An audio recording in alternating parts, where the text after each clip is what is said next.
This is not a dune set. This is a very real desert in Niger. Jado was probably built by the nomadic Sao people and is filled with ksars, which are fortified houses made of salt and clay, with giant walls and secret passages. Located deep in the desert, it was once a vital stop for trans-Saharan caravans, but is now a hotspot for smugglers and bandits.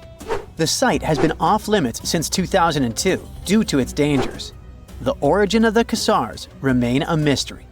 No archaeological studies have been conducted, leaving many questions unanswered. Even today, shifting sands reveal and conceal parts of these ancient ruins, fueling local speculation about what might still be hidden beneath the desert. Speaking of connective tunnels, scientists were blown away by the discovery of lava tubes in Saudi Arabia.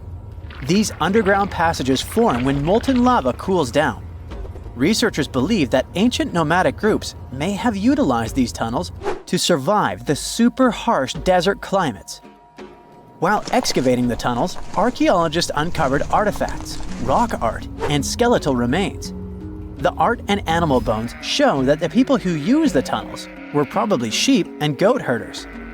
They're still piecing together whether these groups lived in the tunnels for extended periods or just used them as temporary shelters. The Great Pyramid of Giza has been standing for thousands of years, but it's still hiding secrets. Using special scanning technology, scientists found two hidden structures under an ancient burial ground.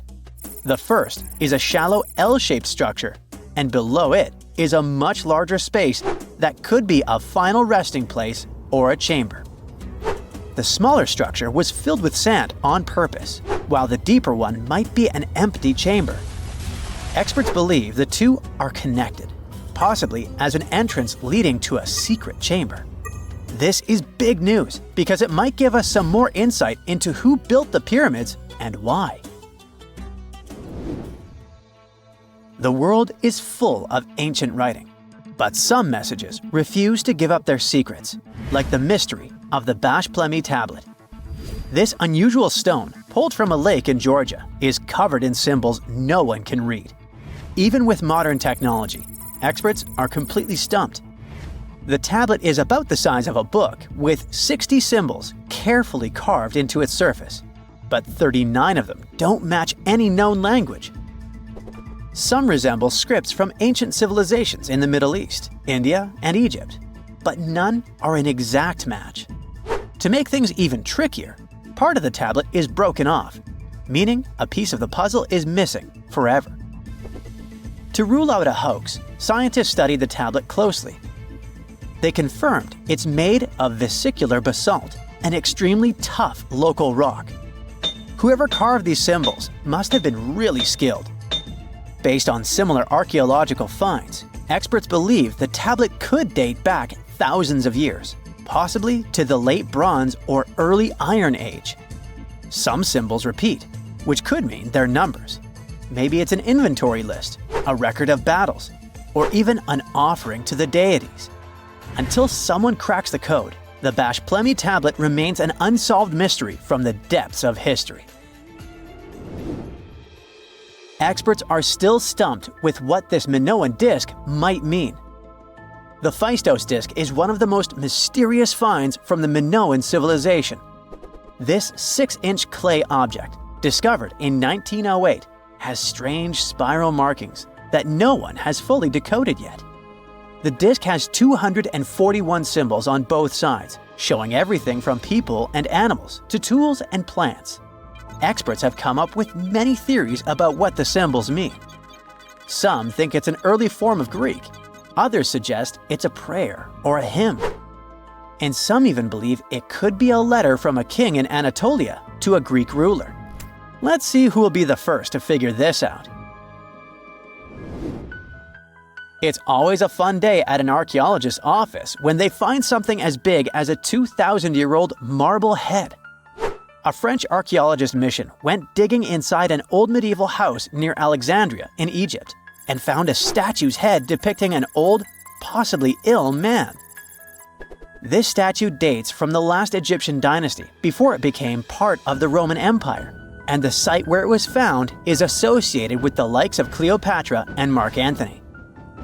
For archaeologists, even the smallest finds at this site means a lot. You've heard of Lucy, right? The Australopithecus that was an early ancestor for us humans. Well, scientists found some of her species' footprints somewhere in Tanzania. The so-called Laetoli footprints are over 3 million years old. The trail stretched 88 feet and has about 70 footprints, left behind when a bunch of early humans walked across some wet volcanic ash. What's cool is that these early humans were already walking on 2 feet, like us, not all hunched over like apes. The close spacing of the prints shows they probably had short legs and a shorter stride than we do today. In an ancient Egyptian temple, archaeologists uncovered a shrine unlike any other, a place dedicated to falcons and 2 mysterious deities. One deity had a falcon's head, while the other wore a crown with a sun disk and cow horns. But the most baffling discovery was an inscription that read, "It is improper to boil a head in here." At the heart of the shrine, there are 15 headless falcons carefully arranged on a pedestal, likely as offerings to the falcon-headed deity. One theory suggests the birds were boiled first, perhaps to pluck their feathers, before being placed in the shrine, following the strange rule carved into stone. Archaeologists also found a 13-inch iron harpoon nearby. Its true purpose remains unknown, although the shrine also held remains of fish, mammals, and bird eggs, suggesting that the rituals may have included feasting. And speaking of ancient Egypt, meet Hathor. Scientists named her after the ancient Egyptian deity of motherhood, music, and singing. This wooden statue, housed at the Metropolitan Museum of Art, was thought to be just a beautiful artifact, until a surprising secret was uncovered. Using an X-ray machine, experts found a mechanical operating system inside it, with pulleys and axles connecting her shoulder to her left leg. When activated, the system made her hand raise and lower, an engineering marvel from over 3,000 years ago. The statue was created during Egypt's Middle Kingdom, around 1800 BCE, and is often compared to 19th century automata due to its advanced design. It's believed the statue was used in religious ceremonies, symbolizing Hathor's role in dance and music. An unexpected discovery happened in northern Kuwait, where a Kuwaiti-Polish team uncovered a mysterious 7,500-year-old statue.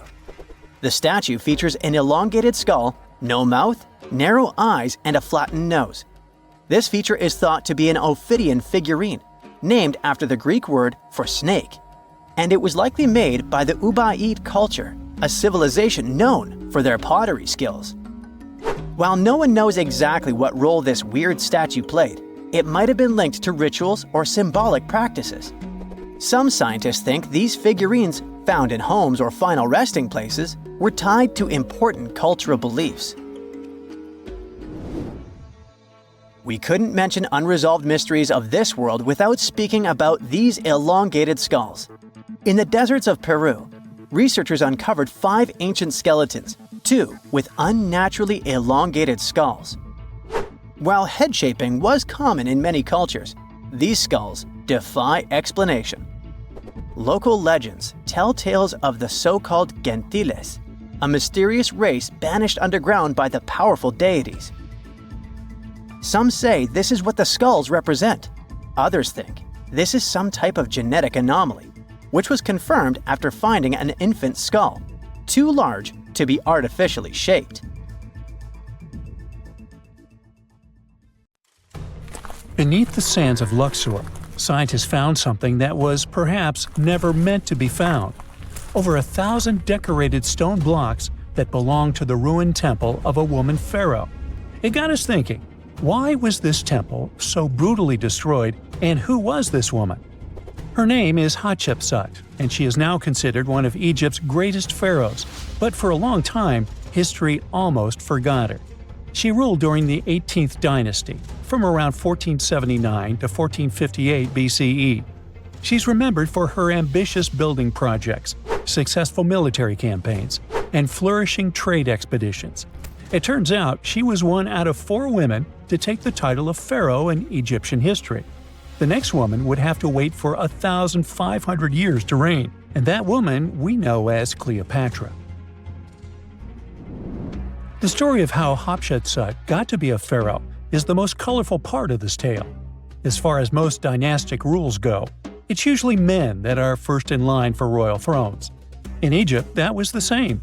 That's why, when Pharaoh Thutmose I had a daughter as his firstborn, that was a big no-no as far as his succession line went.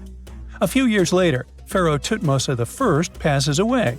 The crown passed to Thutmose II, who ruled briefly, only to leave the throne to his infant son, Thutmose III. In this scenario, Hatshepsut was this pharaoh's stepmother. So what happened was that Hatshepsut served as advisor to her stepson, since he was too young to rule on his own. But after 7 years, she made an unprecedented move. She decided to seize power and declared herself Pharaoh of Egypt. Now this was not a simple power grab. Hatshepsut understood that if she wanted to rule, she had to present herself as a legitimate king. In a bold move, she adopted the full royal regalia, including the false beard, traditionally worn by male pharaohs. She was often depicted in statues and hieroglyphs as a man, wearing the pharaoh's kilt and headdress. But this wasn't about disguising herself. Experts believe she never tried to hide her identity. Inscriptions on her statues often included feminine titles, like Daughter of Re, or grammatical structures that combined male and female terms, such as His Majesty herself. This showed that while she adopted traditional symbols of kings, she still acknowledged her true gender. But she needed to go even further. To legitimize her rule, she crafted an elaborate origin story. She claimed that the deity Amun himself had visited her mother in the form of her father, Thutmose I, and that she was his divine daughter. Now this was no small claim, since pharaohs were seen as deities on earth. By aligning herself with Amun, she strengthened her right to the throne. In temple carvings, she depicted this divine birth with Amun, presenting her as his rightful heir.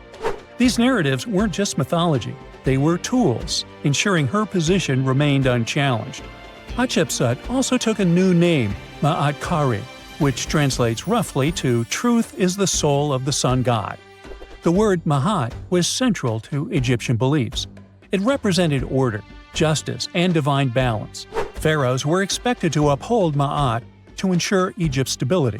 By calling herself Ma'at Kari, Hatshepsut was likely reinforcing that she was a legitimate and rightful ruler. Her reign was truly great. She led Egypt into an era of peace and prosperity, launching massive building projects and restoring temples across the kingdom. Her most famous achievement was the construction of her temple at Deir el-Bahari, a pretty impressive architectural masterpiece carved into the cliffs of Luxor.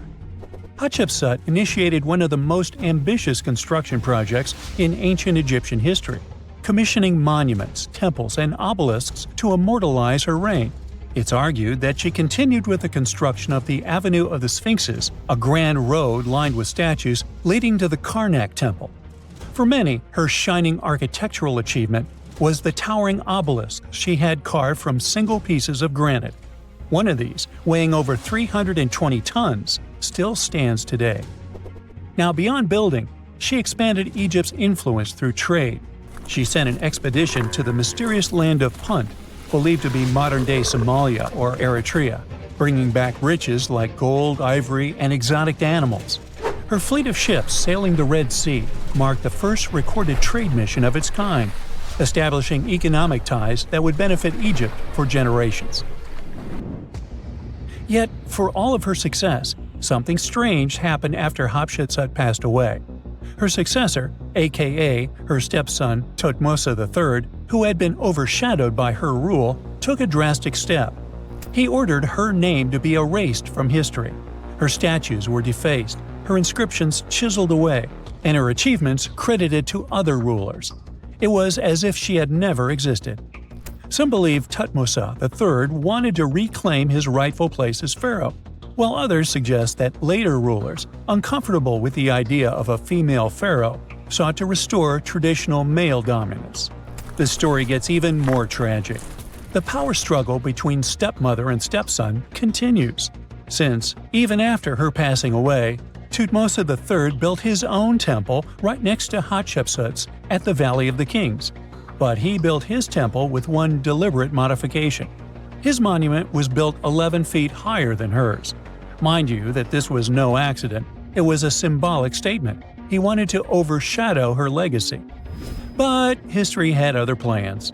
Hatshepsut's legacy started to be rediscovered in the 19th century, and it was only through careful archaeological investigation that her reign was properly recognized. Today, Hatshepsut is remembered as one of Egypt's greatest pharaohs. Her reign, once erased, has been reconstructed through constant archaeological discoveries, proving that her power and influence could not be so easily forgotten. Her resting place had been hidden in plain sight, her body removed from its original chamber in an effort to erase her from history. This final piece of evidence cemented her legacy, proving that even attempts to erase a pharaoh could not really do it. Hatshepsut's grand temple, Djeser-Djeseru, was a stunning architectural feat, designed to immortalize her reign and solidify her divine connection to Amun. But after her death, her successor, Thutmose III, launched that calculated effort to erase her legacy, and parts of her temple were dismantled. Historians still debate why. Was it a dynastic power move, an attempt to restore traditional male rule, or a bid to strengthen Thutmose III's claim to the throne? Maybe he was just a jerk. Whatever the reason, the destruction wasn't immediate. It happened decades after her death, suggesting it might not have been a personal revenge, but a broader political strategy. Yet, despite these efforts, her temple endures, and so does her story, a defiant echo of Egypt's first great female pharaoh. Let's travel through space and time to another place. Dahshur, Egypt, is known to be home to several resting places of people from ancient Egypt. In the year 2017, scientists uncovered a long-lost pyramid. They quickly called the Ministry of Tourism and Antiquities because they suspected it was going to be a big deal. Unlike most pyramids that were found in the area, this one was completely sealed. Lifting the capstone was a delicate process. When they finally managed to open the pyramid, they expected to find an undisturbed chamber. Instead, it was chaos. The place had been looted, and the personal items of the person that had passed away were scattered all over. But in the middle of the wreckage, they found a chest. Using the latest scanning technology, they managed to read the damaged hieroglyphs on its surface. What they found was unbelievable. The name inscribed there was as clear as day: Princess Hatshepsut. Ooh. The discovery made in 2017 also opened up a lot of questions. After further analysis, scientists discovered the remains belonged to another Hatshepsut. It belonged to a princess that lived during Egypt's 13th dynasty. The fact that her resting place had been looted before it was sealed made scientists wonder, were these ancient people trying to hide something about this public figure? And why is there almost no record about her in ancient Egyptian history? Ooh, stay tuned. Wow! Scientists have found a lost city beneath Egypt's pyramids. And it's incredibly large, bigger than the biggest target you can imagine. Underground chambers, passageways, and vertical structures. Scientists have no idea what purposes they serve. But let's start from the very beginning. Italian and Scottish scientists studying the Pyramid of Khafra discovered something that looked like secret tunnels under 3 pyramids. This find might change what we know about ancient Egypt. The expedition, called the Khafra Project, was led by Corrado Malunga from Pisa, Italy, and Filippo Biondi from the University of Strathclyde, Scotland. Their mission was to focus on exploring Khafra's pyramid, the second largest on the Giza Plateau. Scientists uncovered a massive structure beneath the Pyramid of Khafra. Could it be an ancient Egyptian underground city? The experts analyzed the data they had and came to the conclusion that 8 large vertical structures could be hiding beneath, possibly wells or shafts. They extend a staggering 6,500 feet across. Imagine placing 2.5 Burj Khalifas on the ground, one after another, and you get the sheer size of this find. These shafts also plunge nearly 2,000 feet underground. Some of the deepest underground stations in the world are located at a mere 380 feet underground or so. These cylindrical shafts are surrounded by spiral paths. Picture some old Gothic castle. They're connected to 2 giant, weirdly shaped chambers. Are those cubes? Or possibly bowls?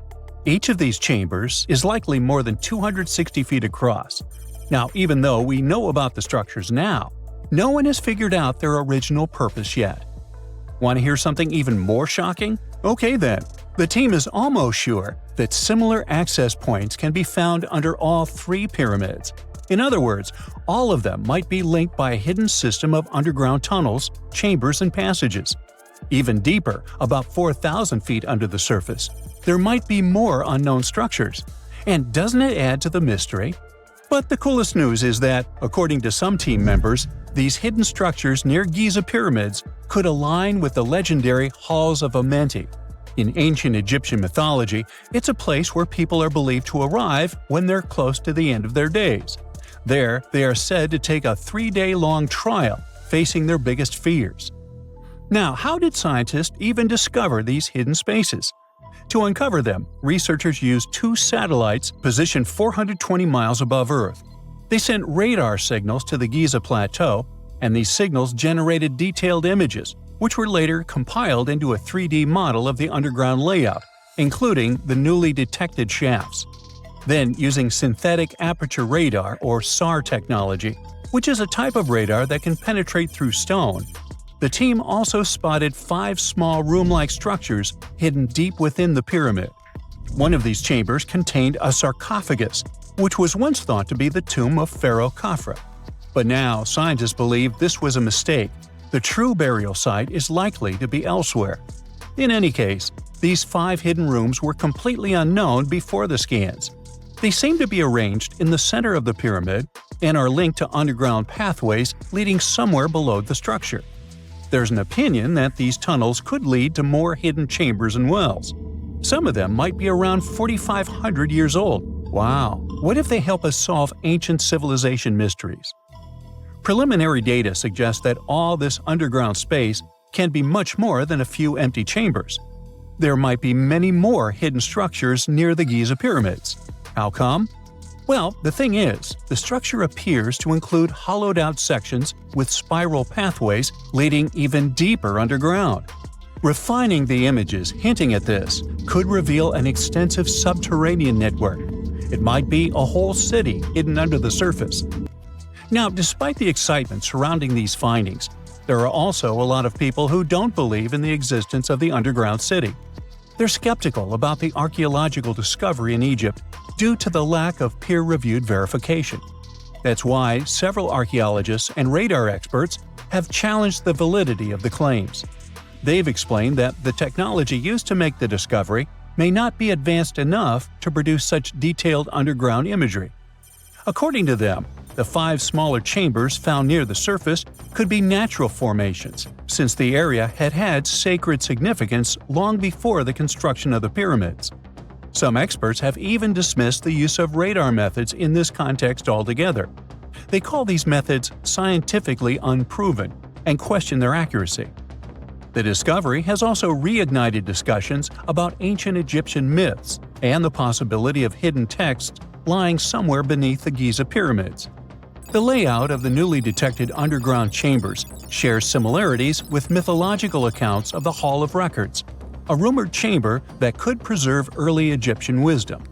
If confirmed, these findings could significantly reshape the understanding of Egypt's sacred topography.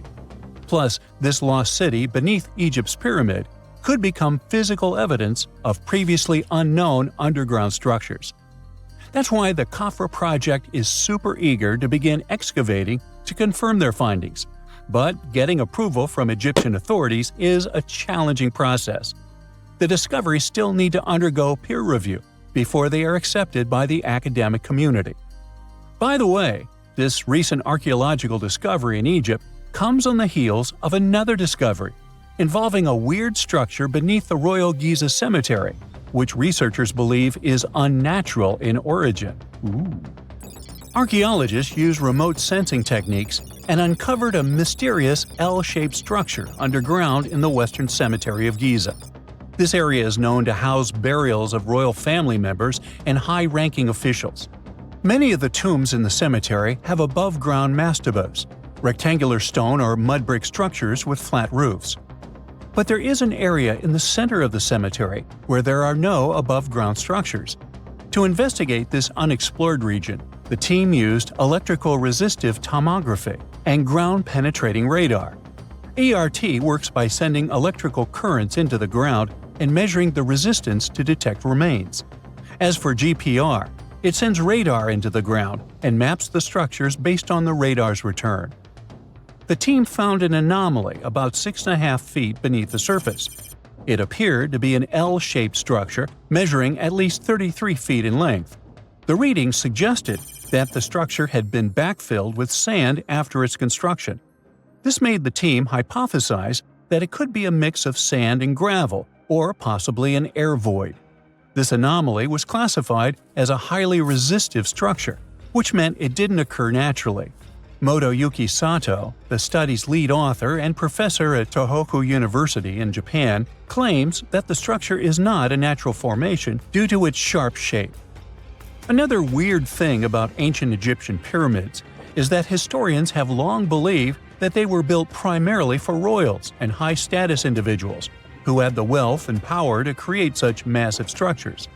However, new research from the archaeological site of Tombos in modern-day Sudan challenges this assumption.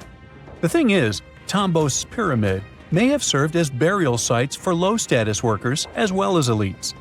The hard-working members of ancient communities may have found their last resting place in some of the most visible monuments, including the pyramids. Located along the Nile River in the ancient region of Nubia, Tombos became part of Egypt after its conquest of the area around 1400 BCE. That's when Egypt established the site to strengthen its colonial control. Workers at Tombos built pyramids, but those were much more modest than the famous pyramids of Giza.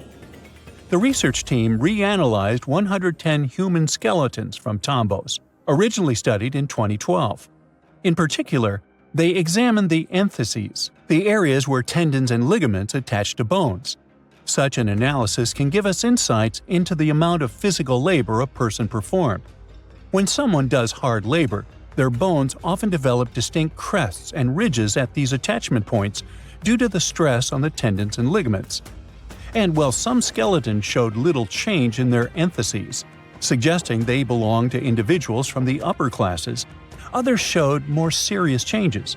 It means they belong to lower-class workers. This finding can totally challenge our earlier understanding of pyramid burials, especially the idea that only elites were buried in the pyramids, because the pyramids themselves were designed for the elite.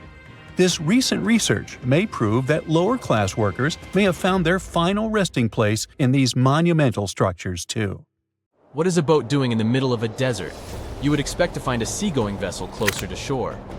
This is the question archaeologists had been asking for decades. In 1988, there was a storm near one of the most important archaeological sites in ancient Egypt. A wooden structure emerged from the sand. It was hollowed out by termites. Scientists were determined to solve its mystery. In 2000, they began excavating the site near Abydos, Abydos. An American team of experts soon discovered a boat that was 70 feet long, and it wasn't alone. In total, there were 14 boats neatly resting next to each other. It was impossible to completely dig out the boats because of their poor condition. Luckily, the wood was preserved enough to get a sample. Analyses revealed that the boats were around 5,000 years old, the oldest fleet in human history to this date. The time of their construction predates the pyramids at Giza by half a millennium.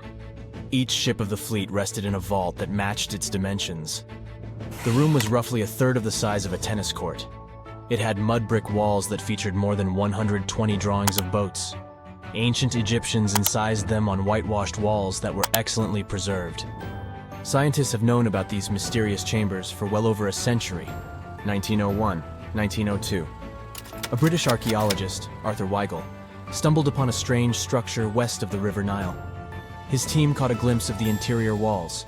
Sadly, a section of the roof collapsed, so they had to call off further exploration. Researchers abandoned the site, but its location remained on the maps. The boat's position first led scientists to think that they rested on a bank of the mighty Nile.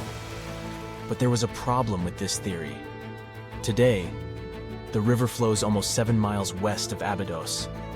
Further studies of the surrounding terrain showed the Nile didn't change its course throughout history. Also, if the boats floated near a dock, they would be in unstable positions. The 14 vessels at Abydos were perfectly parallel to each other. There was only one conclusion possible. Someone had deliberately placed them like that. They must have gone through a lot of effort. Each boat had enough room for up to 30 rowers. These vessels could really float. They weren't models, but scholars still don't know if they actually sailed any body of water in ancient Egypt. This doesn't diminish the importance of the find. Previously, archaeologists found only small-scale models. In King Tut's tomb alone, there were 35 boat models. For a long time, these figurines were the only clues as to how ancient Egyptian vessels looked like. The boat's design confirms that they were the real deal. They are the earliest surviving examples of something called built boats. Ancient people constructed primitive vessels by hollowing out large tree trunks. The alternative was reed that was tied together to form a raft. The boats at Abydos had planks tied together. This was a major breakthrough in shipbuilding. During their lifetime, the boats must have seemed impressive. Timber was a valuable commodity at the time. There was no wood in the desert. Cedar had to be imported from Lebanon. The only person who could afford such luxury was the pharaoh. Studying the area around the ancient fleet provided more answers. Scientists discovered a mud brick structure where Egyptians worshipped the pharaoh. Its approximate date of construction matches that of the wooden boats. The same bricks out of which this building was made were used to encase the fleet. At the time of their construction, the rooms they were stored in had a ceiling. That's the section that archaeologists stumbled upon in the early 20th century. Just like mummies and coffins, these marvelous ships rested inside splendid vaults. The exterior of these rooms was also impressive. The outer walls originally had a plaster of white limestone. It reflected sunlight. In the desert sun, the structure housing the boats must have shone from miles away. Ancient Egyptian builders used the same technique to cover the pyramids 500 years later. Today, their surface looks jagged, but it wasn't always like this. When they were constructed, the pyramids had a top layer of fine white limestone. Their surface was smooth and it gleamed in the sunlight. Instead of stairs, the outer layer of the pyramids was more of a sleek ramp. Archaeologists were left with one final question. Which pharaoh owned the fleet? The answer lay just a mile from the site. This is where the tomb of a pharaoh from the 5th dynasty rested, King Senwosret III. Its time and style of construction matched the ones of the chambers with boats. The very end of his rule might explain how the boats ended up in the middle of the desert. The pharaoh probably passed away in northern Egypt. Then his body was transported down the Nile to Abydos in a marvelous procession of decorated boats. The vessels were later lowered to chambers near the final resting place of their owner. This had a symbolic meaning. In the ancient Egyptians' belief system, ships played a key role. Their supreme deity was Ra. He traveled through the sky during the day in the form of the sun. At nighttime, he sailed through the netherworld in a solar boat. The pharaoh identified himself with Ra. That's why he needed boats in the afterlife. That was the only way to regenerate himself. Just as the sun rises every day above the horizon. This belief existed for thousands of years. The more famous Pharaoh Khufu also had a ship. Scientists found it in 1954 next to his pyramid at Giza.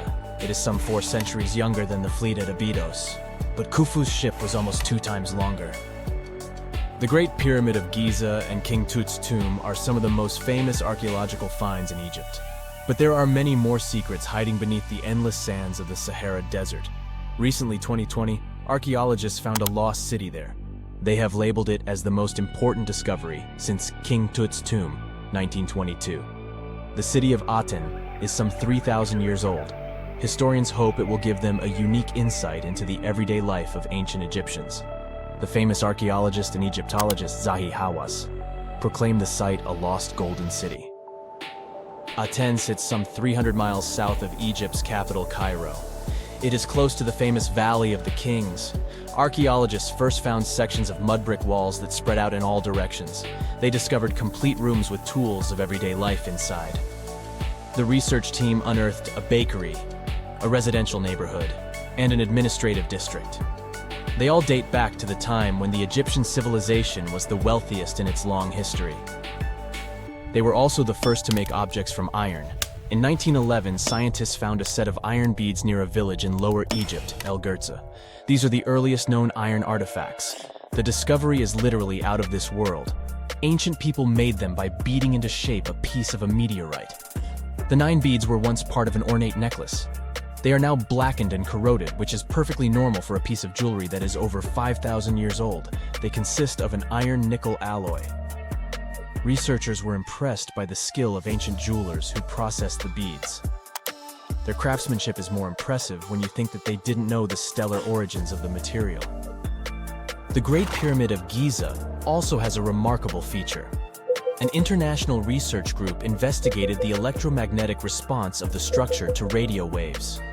They found that the pyramid has the ability to concentrate electromagnetic energy inside it. This occurred inside its chambers as well as under the pyramid's base. It contains an underground, unfinished chamber. It seems that the electromagnetic response is connected with the properties of limestone, the Great Pyramid's main building material. The research results might have a practical application. The way solar cells and nanosensors function could be improved by this remarkable find. So, check out this creature. What do you think this thing is? Is it a plant, an animal, or maybe even some kind of wild fungus? At first glance, this fossil could pass for any of those ancient life forms. And honestly, scientists have been scratching their heads over it for over 150 years. But now, it looks like we might finally be cracking the case on this unknown species discovery. A long time ago, during the Devonian period, plants were just starting to grow on land. The tallest trees were only a few feet high, and animals hadn't even evolved backbones yet. Back then, massive natural towers up to 26 feet tall and 3 feet wide, looking like branchless cylindrical tree trunks, were rising from the ground. Hey, what a contrast with trees back then. When scientists first discovered fossils of those towering organisms, they were totally confused, as these strange prehistoric creatures didn't look like anything they'd seen before. Some thought they were weird cone-bearing trees. Others guessed they might be underwater plants like giant seaweed or lichens, which are partnerships between fungi and algae. The mysterious objects received a name, Prototaxites. When scientists studied them up close, their internal structure reminded them of a bunch of different things. They couldn't believe a 20-foot-tall fungus or algae could be real, but that's what the fossils showed. Then most scientists decided that Prototaxites were giant fungi. But still, something didn't feel right about it. In 2007, they decided to finally get the Prototaxites mystery explained and ran a chemical test on the fossils. So they looked at the types of carbon inside them and compared them to regular plants from the same time. If Prototaxites were plants, the carbon ratios would match, but they didn't. That means Prototaxites weren't plants, and they received carbon in a different way, not by photosynthesis, but probably more like fungi do. But then again, they looked nothing like the mushrooms we know and love today. Prototaxites were giant, likely the largest living things on land at their time. And even if these strange prehistoric creatures were some fungi of their sort, then it's weird they don't have any living relatives today that would resemble them. So, if we put all this together, it looks like Prototaxites are an entirely different and previously unknown life form that didn't leave any offspring. Now, Prototaxites aren't the only unclassified organisms on Earth. About 600 million years ago, there were no fish, no sharks, no crabs. Just simple life forms like algae and bacteria drifting through calm, shallow seas. But some seriously strange creatures, completely unlike anything we see today, lived among them. They look like underwater ferns, stood perfectly still and absorbed nutrients straight from the water. These bizarre life forms were Rangomorphs. They ruled the oceans that were thick with nutrients back then. So Rangomorphs didn't need mouths, eyes, or muscles to survive and just soaked up whatever they needed. Some of them were as small as a finger, and others grew as tall as 6.5 feet. But as Earth entered the Cambrian period, the oceans became much more competitive. Fast-swimming creatures with limbs, eyes, and jaws showed up and ate the same food faster, and maybe even ate the Rangomorphs themselves. The chemistry of the oceans also started to shift, and the nutrient-rich waters became more like today's oceans, where food floats around in particles that active animals scoop up. So the Rangomorphs vanished forever, but scientists still find their fossils all over the world, preserved in ancient rock. They had an incredible fractal design, a pattern that repeated itself at every level, from the smallest branches to the full body. Using fossil clues, researchers built 3D computer models of what Rangomorphs looked like. They found out that these strange prehistoric creatures filled their space in a nearly perfect way. They were like optimized living sponges.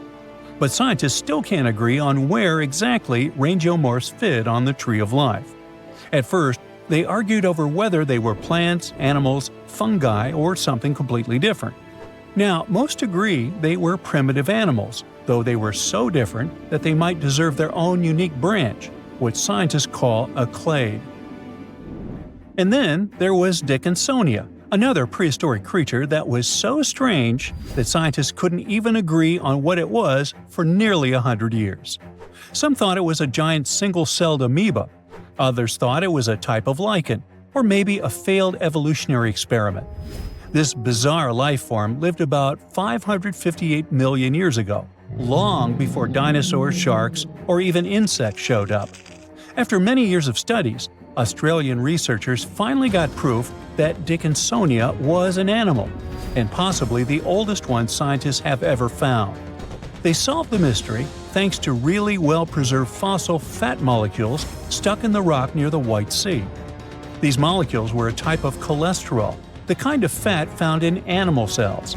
If cholesterol is present, it almost certainly came from an animal, sort of like animal DNA. Dickinsonia lived millions of years earlier than scientists had previously thought, and didn't look anything like modern animals. It had no head, no mouth, no arms, no legs, and definitely no organs. It was oval-shaped, like a giant pill bug or flattened jelly bean, with weird ridges running across its body. Some were tiny, but others grew up to 5 feet long, the size of a person. It didn't swim or walk, but was just lying on the seafloor, soaking up nutrients from the water or absorbing stuff through its skin. It was tricky to identify because most fossils came from high-pressure rock, where heat had destroyed all the delicate organic stuff scientists needed to study.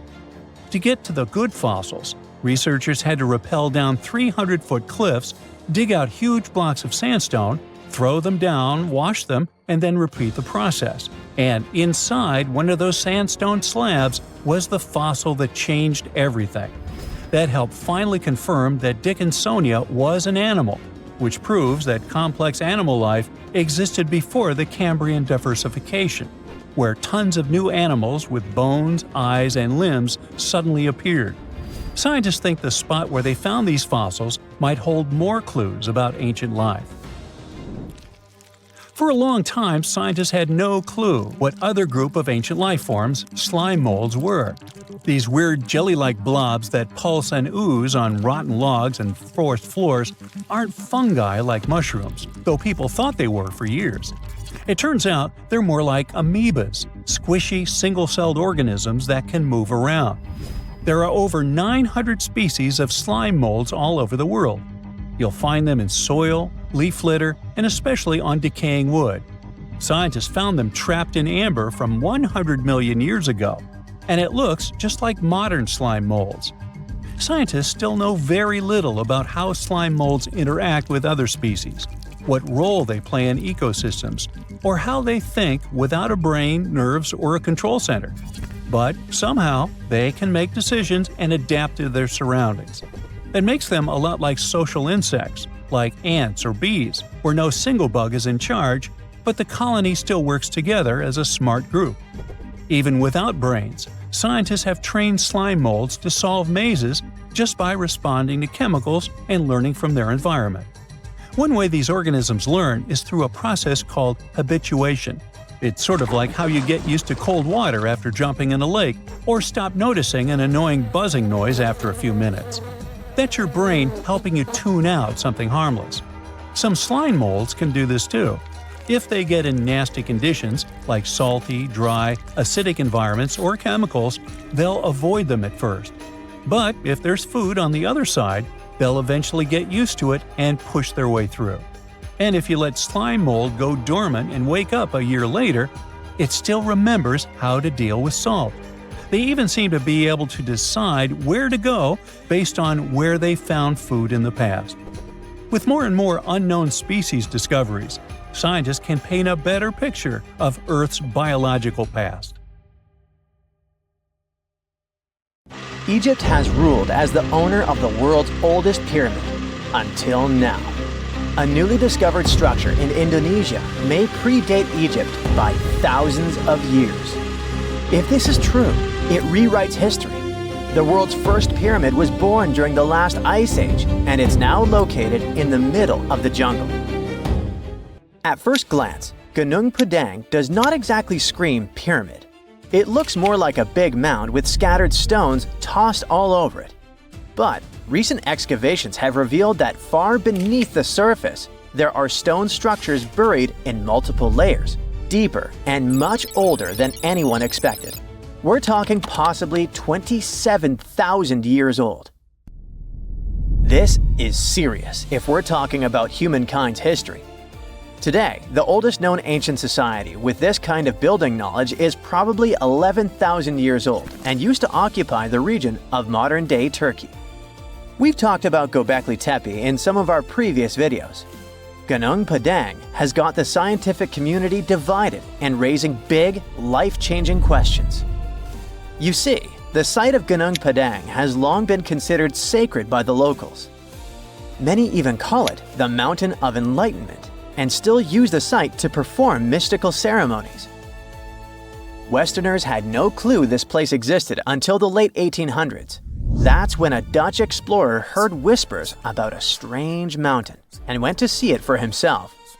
Just 4 hours south of Jakarta, he found something wild.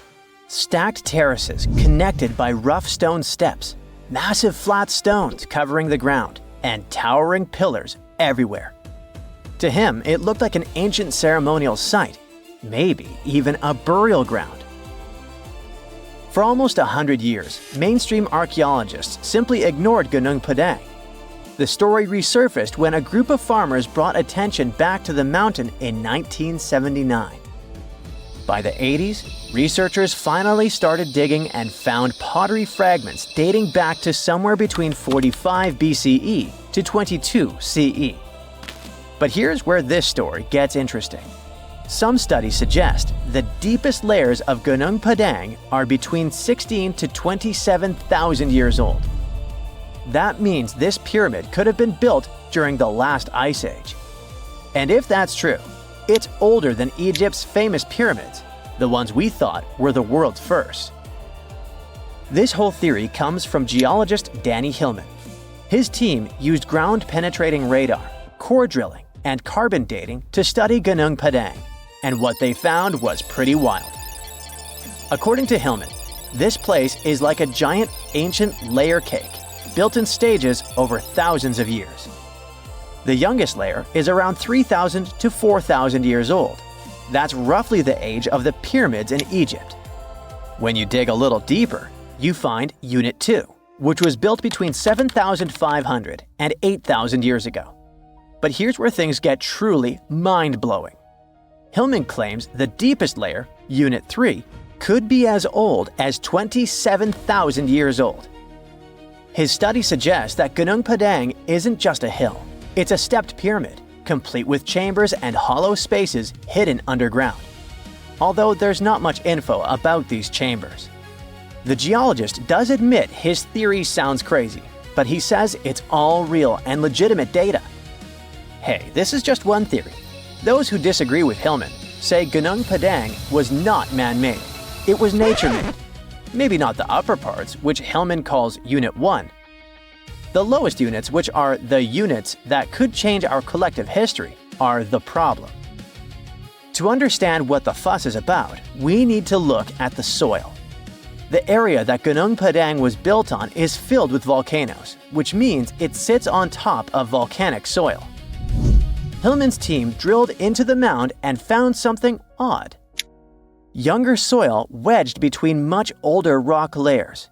To them, this was a clear sign that the stones were stacked, not naturally formed. After all, in nature, younger soil doesn't just sink beneath ancient rock. That would be like discovering fresh ink beneath the pages of an ancient manuscript.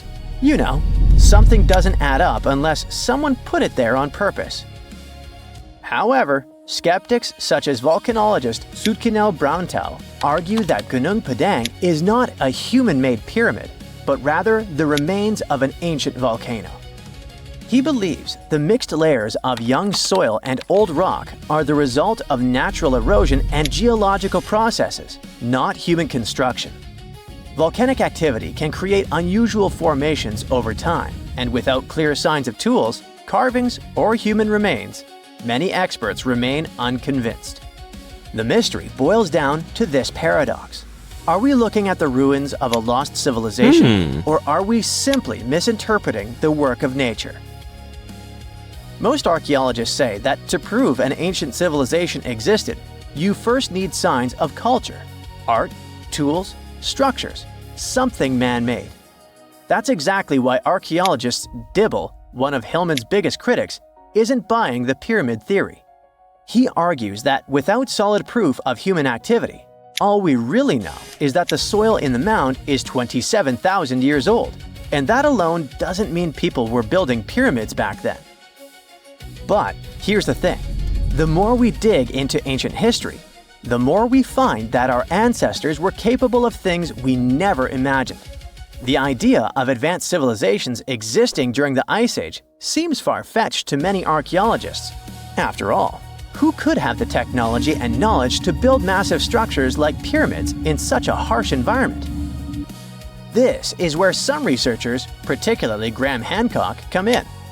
Hancock is known for his controversial theories that say that advanced civilizations may have existed during the Ice Age. The last Ice Age lasted from about 2.5 million years ago to roughly 11,700 years ago. During its peak, huge ice sheets covered large parts of North America, Europe, and Asia, making it a challenging time for human survival.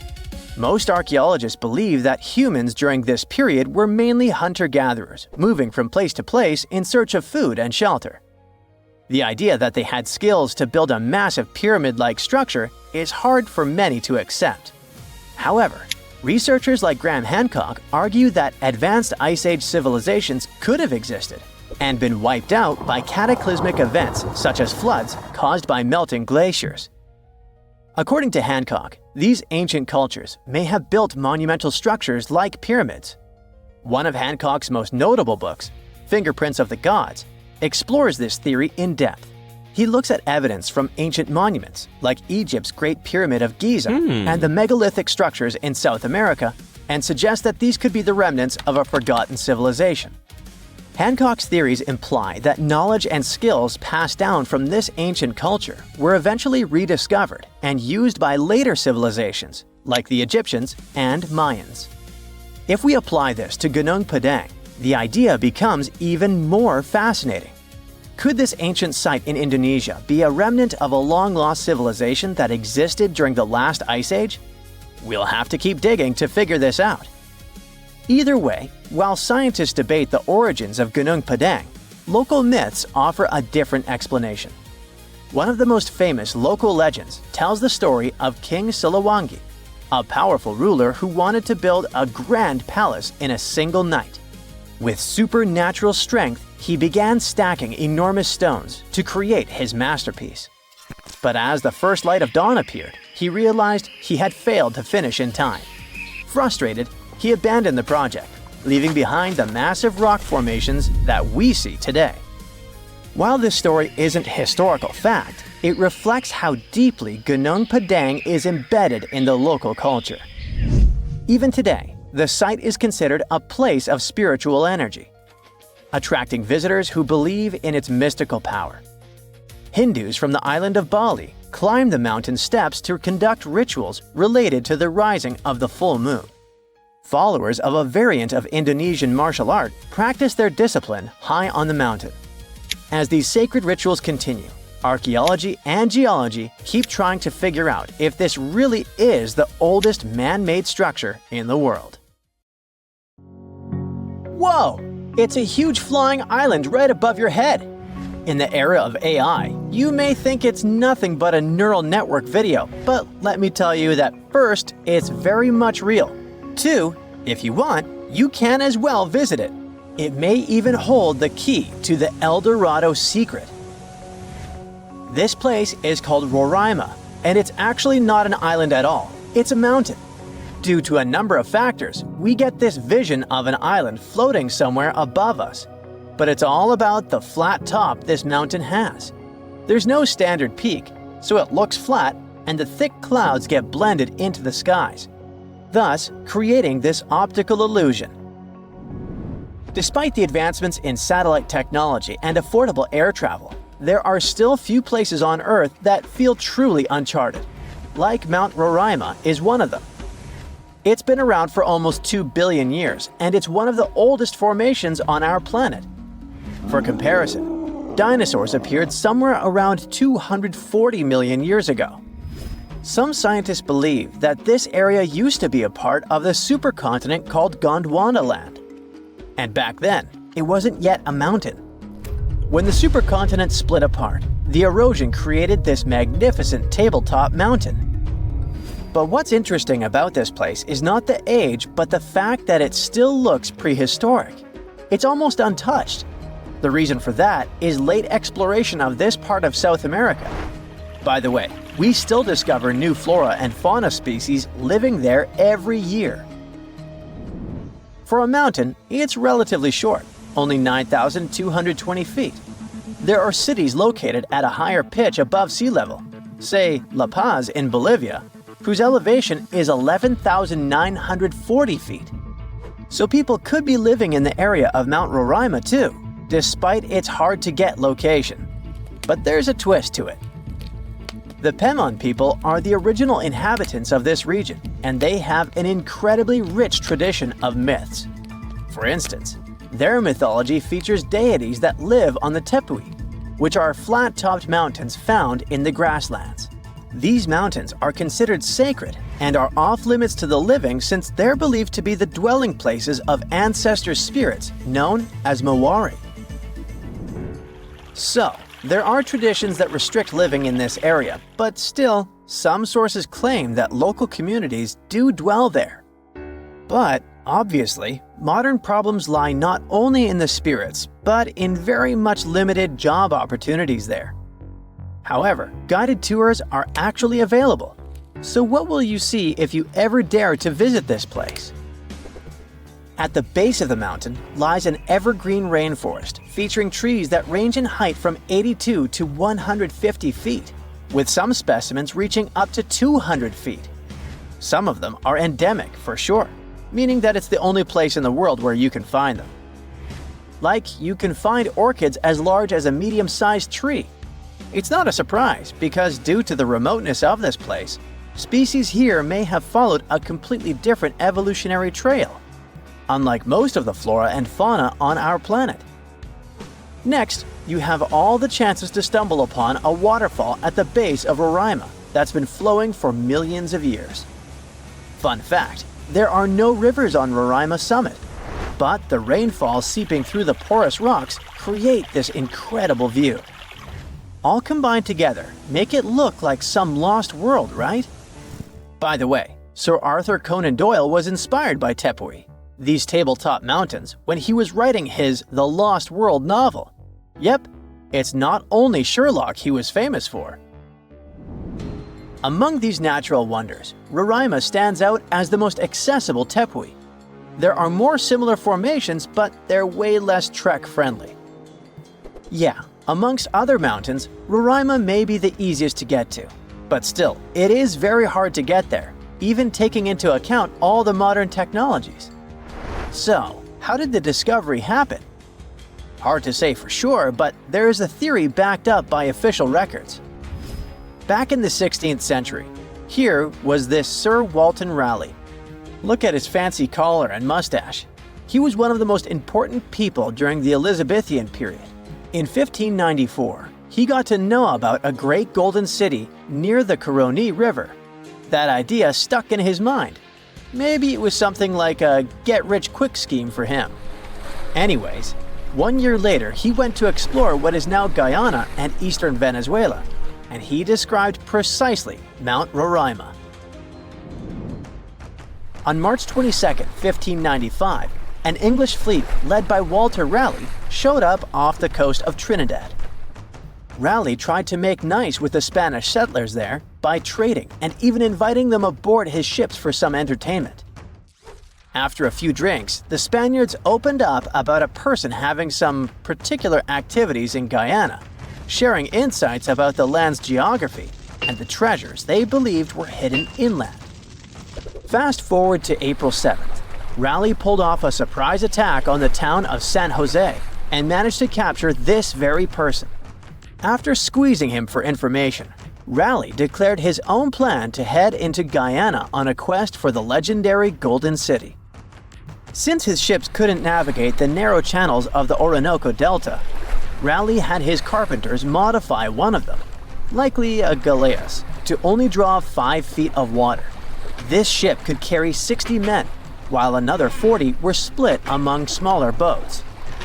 Progress was slow as they navigated through the delta, getting lost in what Raleigh described as a labyrinth of rivers. Eventually, they made their way to the Caño Manamo, and then into the main Orinoco River. A bit further upstream, where the Orinoco meets the Caroni, Raleigh encountered a native chief named Topiawari, and they hit it off. Topiawari revealed that his people had been pushed out of inland Guyana by a fierce tribe from the west. This fed into the prevailing belief, shared by both the Spanish and Raleigh, that El Dorado was home to runaway Incas from Peru. Topiawari also mentioned that the invading tribe was rich in gold, claiming that their nearest town, just a 4-day trek south, was the source of gold plates that were being traded far and wide. But he hinted that even finer treasures lay deeper in the land. Raleigh then made his way to the mouth of the Caroni, but strong currents halted any further progress. He sent out 2 scouting groups on land, while he led a third one. They unearthed a few shiny stones that they eagerly dug out of the ground, but most turned out to be worthless. They learned that a massive lake about 40 miles wide lay at the head of the Caroni, filled with alluvial gold. However, with no way to move forward and the Orinoco's waters rising, Raleigh had to call off the expedition, hoping to come back when conditions were better. It wasn't until 1616, over 20 years later, that Raleigh got the go-ahead from James I for a second try in Guyana. He assured the king he could retrieve a lot of gold from a mine near the Caroni that he had heard about on his earlier trip. James specifically ordered him not to clash with the Spanish, who were still controlling the Orinoco area. When Raleigh arrived in South America, he stayed on the ship while sending Lawrence Kemmys and a team to look for the mine. For reasons that remain unclear, Kemmys ended up attacking and capturing the Spanish town of Santo Tomé, resulting in the demise of Raleigh's son Wat during the skirmish. Unable to find the mine, the crew returned to the ship, and facing Raleigh's anger, Kemmys took his own life. Back in England, Raleigh was put on trial for allegedly lying about the mine and trying to provoke a conflict with Spain, which ultimately led to his execution. Or maybe those were the Maori spirits who didn't appreciate the intrusion. This is a real human brain. Well, it was, until a hot cloud of ash turned it into glass. This crazy transformation happened almost 2,000 years ago, when Mount Vesuvius decided it was a good day to erupt and destroy cities like Pompeii, Oplontis, and Herculaneum. This particular brain belonged to a young man who lived in 79 CE in Herculaneum. Not the most famous Roman town, but it was the first place that was discovered under Vesuvius's ashes way back in 1709. Around 200 years later, archaeologists found the remains of this young man lying face down on a bed. All the smoke and ash probably made him disoriented, so while most of the citizens of Herculaneum rushed to the shore, hoping to be rescued, the brain guy ended up trapped inside a building and passed out. Weirdly enough, this saved his brain from completely disappearing. How in the world does a brain turn into glass? Well, when Mount Vesuvius erupted, it didn't expel just lava. It also sent away a really hot cloud of ash before the solidified lava could flow down. This type of lava, known as pyroclastic flow, could get as hot as 869 degrees Fahrenheit. An insane temperature, we know. Hot enough to melt your brain, but not hot enough to turn it into glass. The cloud of ash, however, can reach temperatures between 932 degrees Fahrenheit to 1,112 degrees Fahrenheit. But to turn something into glass, you don't just need heat, you need rapid cooling too. To put it simply, you have to heat something to a very high temperature until it melts into a liquid. If you let it cool down slowly, the molecules of this liquid will start to calmly organize themselves in the shape of crystals. But if this something cools down super fast, it will solidify in whatever shape the liquid was. It's like making ice cubes. If you pour water into a tray and stick it in the freezer, it will turn into ice because it cools down quickly. But if you leave the water out at room temperature, it'll just evaporate. This means that the brain melted due to a really high temperature, but before it could crystallize, for example, or just boil away, it got really cold.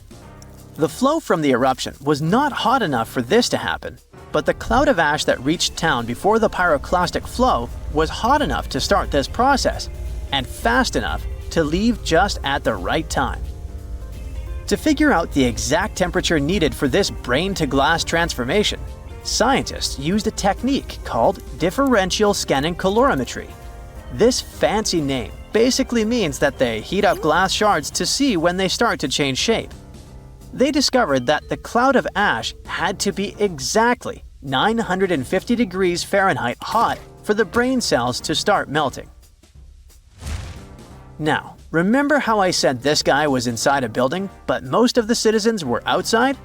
Well, those people were also exposed to this drastic change in temperature, but they didn't turn into glass because they were not being protected by the walls of a building. The protection provided by the skull surely helped our guy, but it was not enough. And since other people didn't have the same protection, their brains basically poofed.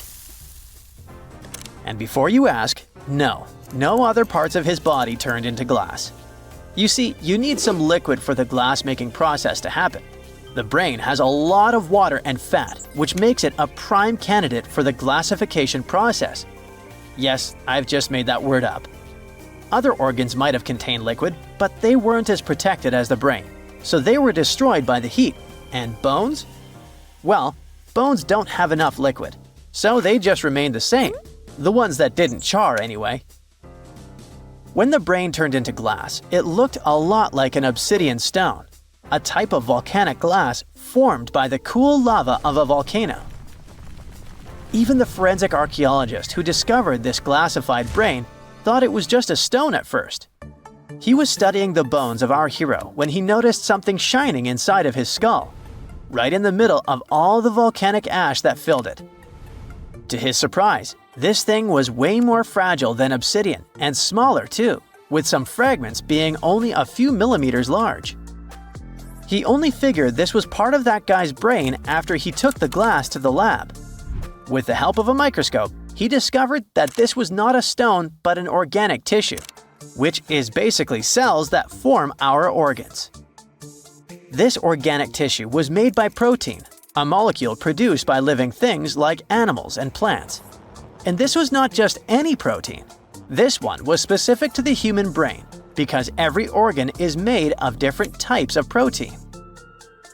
The researchers also found nerve cells preserved inside this glass, complete with the tendrils that help them receive and send messages. The microscope also showed what was left of myelin, a fatty substance that gives a speed boost to the messages traveling along the nerves. This isn't the first time scientists discovered preserved human brains. In fact, more than 4,000 brains have been found since the 17th century. It may not look like a big number, but keep in mind that finding only the brain preserved in a skeleton while the other organs are gone is not that common.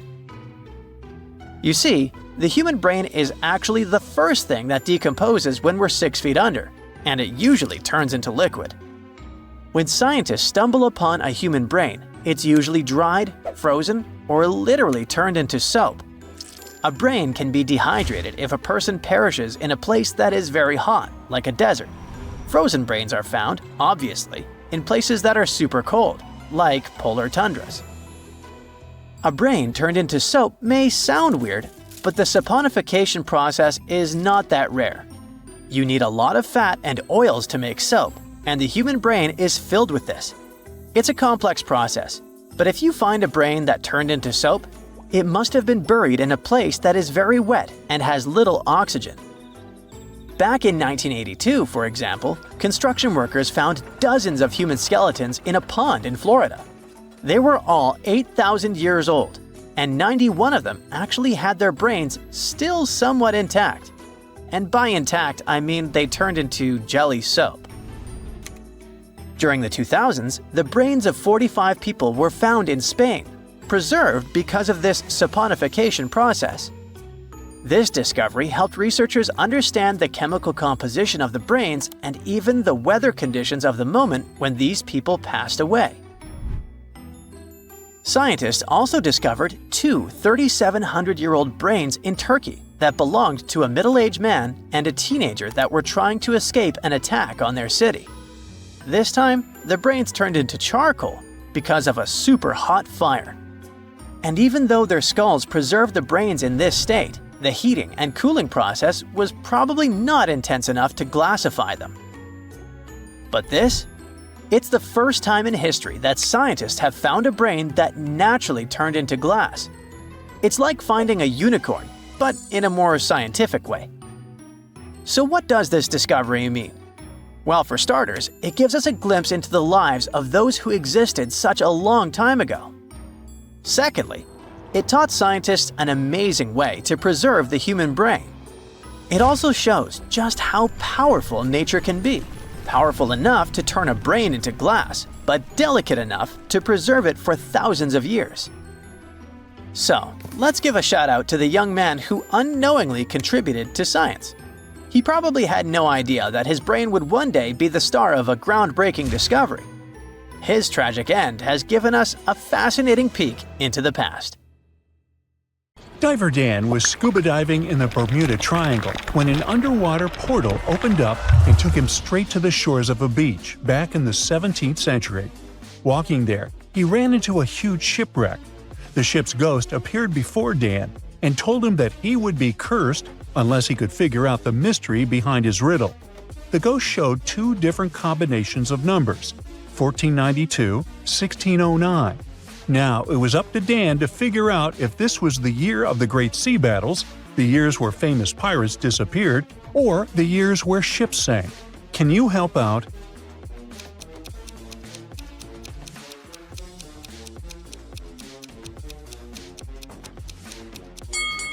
The last one is the correct answer.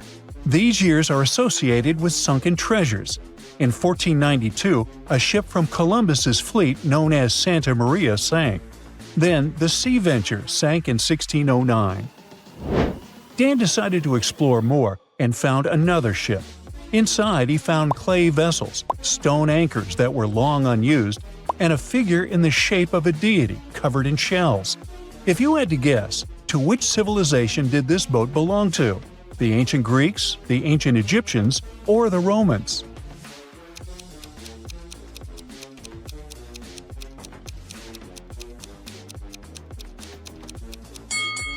It was probably an ancient Greek merchant ship. The Greeks were great seafarers. Dan found himself on the shore of a deserted island. That's when a mermaid appeared from the water and told him she could help him find a boat of his own to escape the island. Well, he just had to guess which was it that scared sailors while at sea, made girls want to become younger, and was useful in the household. A shark, an empty boat, or a scythe? Can you guess?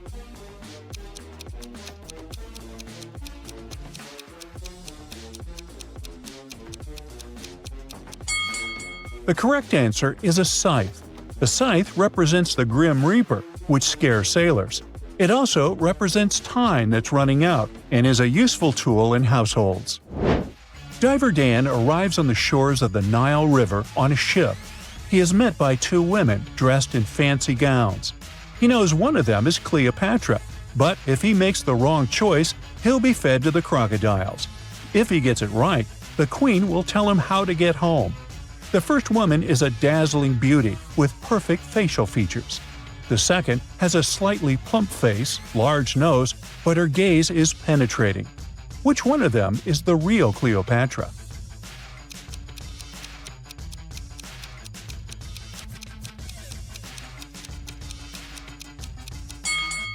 The second one. The real Cleopatra was not a classic beauty.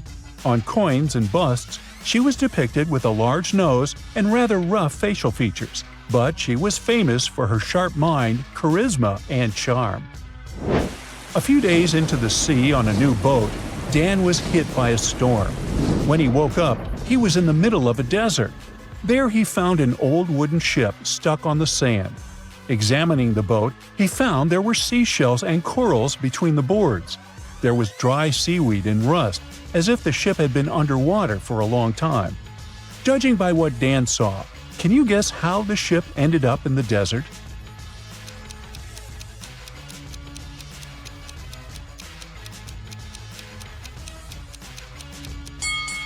Well, there used to be a sea here.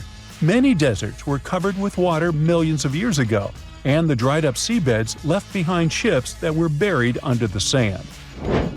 Dan heard rumors of something strange located on the bottom of the ocean. He found what looked like ancient road blocks, but the blocks were stacked too evenly, as if it were a street of an ancient city. There were remnants of destroyed columns and ancient symbols. If you're a Brightside fan, you'll guess in no time what Dan just ran into. Can you figure it out?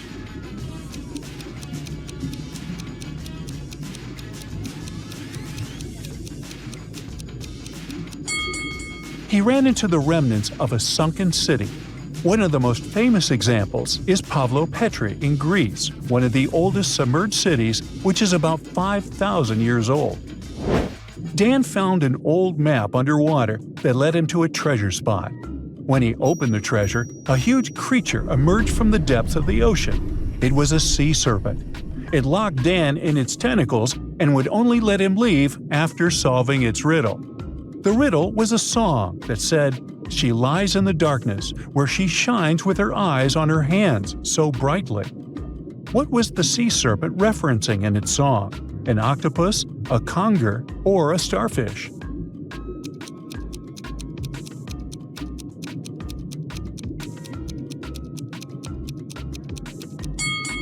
The correct answer is starfish.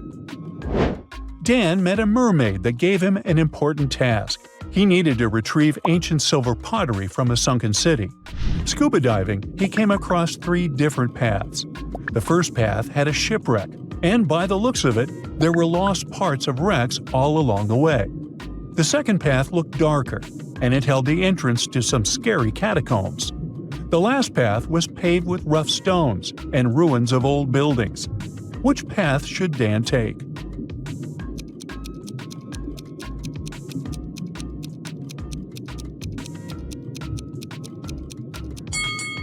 Well, the last path. If Dan needs to find ancient silverware from an ancient sunken city, he should take the last path, which will take him directly there. Diver Dan was exploring another wreck when he found a clay vessel with an untouched scroll inside it. He could only make out some of the symbols inside it, since water had stained bits of it. How can Dan decipher the message without ruining the whole thing? Should he dry it in the sun, place it in distilled water and use infrared scanning, or knead it with his hands to remove excess moisture?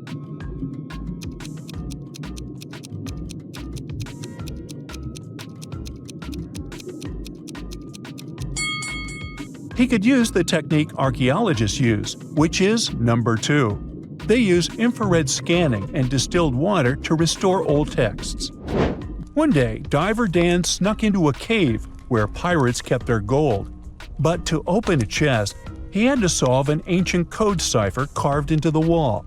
There were 4 numbers on the wall: 5, 8, 13, and 21.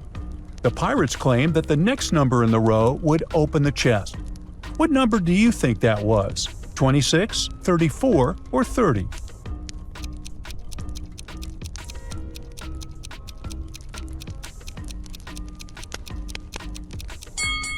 The correct answer is 34. To figure this one out, you'd need to know the Fibonacci series, where each number is the sum of the 2 previous ones. So 13 plus 21 is 34. Diver Dan spotted 3 old pirate ships, one with red sails, the other with white sails, and the last without any sails. One of them still hides gold, so Dan goes to search for some clues. He finds the captain's logbook with important notes, saying, "The purple seagull went to Jamaica and had silver in it. The Sea Ghost once had scarlet sails and ran into a storm. The Dragon Thunder had yellow sails and carried linen in it." On which ship should Dan look for treasure?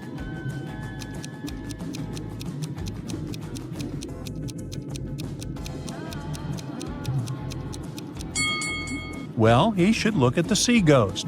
The clue was subtle here, but on all the other ships, you were told what the cargo was, except on the Sea Ghost. He should start there. Dan found a gold artifact on the beach. On its surface, a mysterious coordinate was engraved: 2021222324252. Well, what number comes next in the sequence?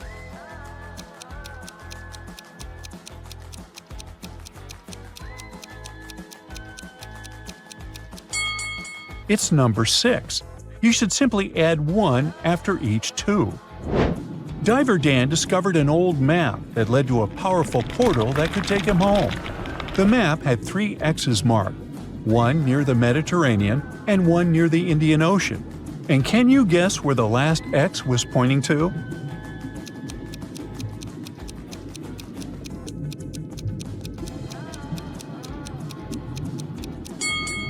It was pointing to the Caribbean.